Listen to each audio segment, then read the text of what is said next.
अस्सलाम वालेकुम dear students. सो एक और इंडिकेट 2025 का क्वेश्चन हम सॉल्व करेंगे। ये भी चैप्टर नंबर 1 से आया था।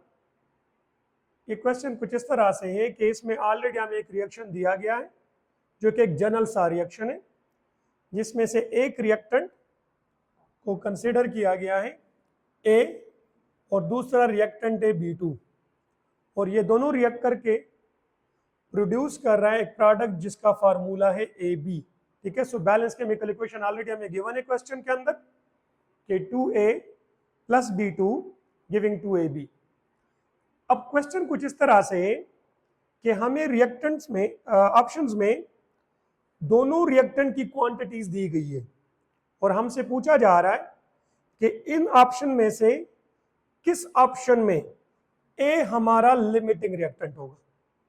मतलब हमने वो ऑप्शन फाइंड करना है जिसमें से रिएक्टेंट ए लिमिटिंग हो, या इन अदर वर्ड्स जो रिएक्टेंट B2 है वो एक्सिस हो, वो हमने फाइंड आउट करना है।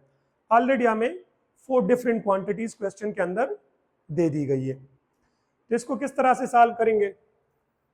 अब यहां पर अगर आप लोग देख लें, सो यहां पर जो हमें क्वांटिटीज दी गई है वो एटम्स, मॉलिक्यूल्स या मोल्स की शक्ल में दी गई है।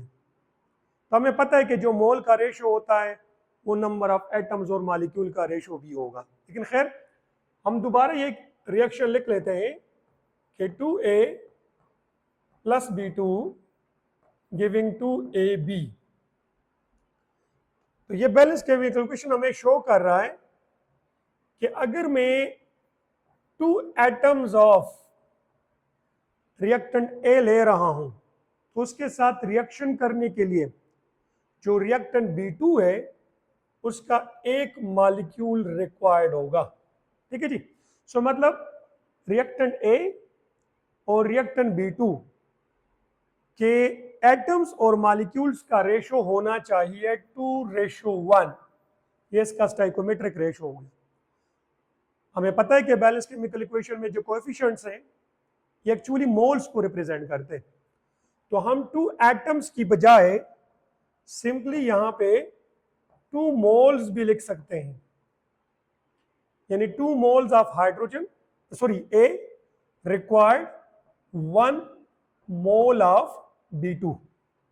तो यहां पर अगर आप लोग देख लें तो इनके मोल का रेशो भी 2:1 है, जो कि मैंने क्वेश्चन के स्टार्ट में बता दिया कि बैलेंस केमिकल इक्वेशन में ए और B2 के एटम्स का जो रेशो होगा एटम और मॉलिक्यूल्स का, वही उनके मोल्स का भी रेशो होगा। लेकिन जस्ट वो प्रूफ करने के लिए मैंने उसको दोबारा लिया। अब जरा इधर आ जाए ऑप्शंस की तरफ। सो ऑप्शन ए को देखें तो इसमें हमें दिया गया है रिएक्टेंट ए के 300 एटम्स। तो इस रेशो के मुताबिक अगर रिएक्टेंट ए के 300 एटम्स है तो रिएक्टेंट B2 के 150 मॉलिक्यूल्स होने चाहिए, उसका हाफ होना चाहिए बिकॉज इट इज 2:1। लेकिन यहां पर मॉलिक्यूल कितने लिए गए हैं जी? 400। रिक्वायर्ड कितने हैं? 150। तो ये रिक्वायर्ड अमाउंट से ज्यादा लिया गया है ना। सो जो ऑप्शन ए है उसमें हमारे पास ए लिमिटिंग हो गया और बी एक्सिस में हो गया। मैं एक दफा फिर रिपीट कर देता हूं कि देखें, ऑप्शन ए में हमें रिएक्टेंट ए के एटम्स 300 दिए गए हैं।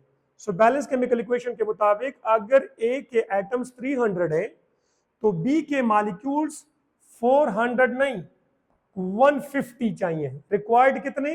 150 molecules of B2, but available चूंकि 400 है सो 250 मॉलिक्यूल एक्सिस में है। सो ऑलरेडी हमें पता चल चुका है कि इस ऑप्शन में जो रिएक्टेंट ए है वो लिमिटिंग है और जो रिएक्टेंट B2 है वो एक्सिस रिएक्टेंट है।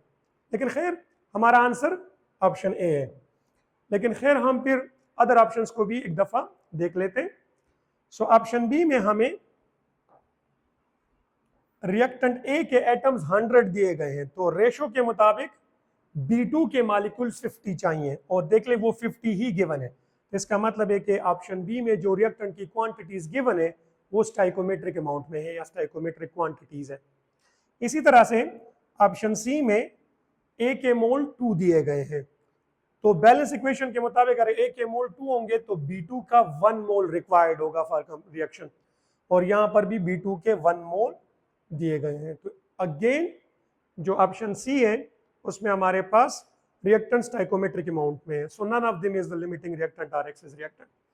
ऑप्शन डी में ए के मोल 5 दिए गए हैं, जबकि जो B2 के मोल है वो 2.5 दिए गए, जो कि इसका हाफ है। अगेन इस रेशो को मेंटेन रखा गया है, तो इट मींस के option B, C and D में हमें रिएक्टेंट्स की जो क्वांटिटीज दी गई हैं वो असल में स्टाइकोमेट्रिक क्वांटिटीज हैं या स्टाइकोमेट्रिक अमाउंट है, जिसमें से ना कोई लिमिटिंग होगा ना कोई एक्सेस होगा। सो ओनली ऑप्शन ए इसमें से ऐसा है जिसमें से ए को लिमिटिंग लिया गया है और बी को एक्सेस लिया गया है, जो हमसे क्वेश्चन में मांगा जा रहा है। So our answer is option A. Thank you.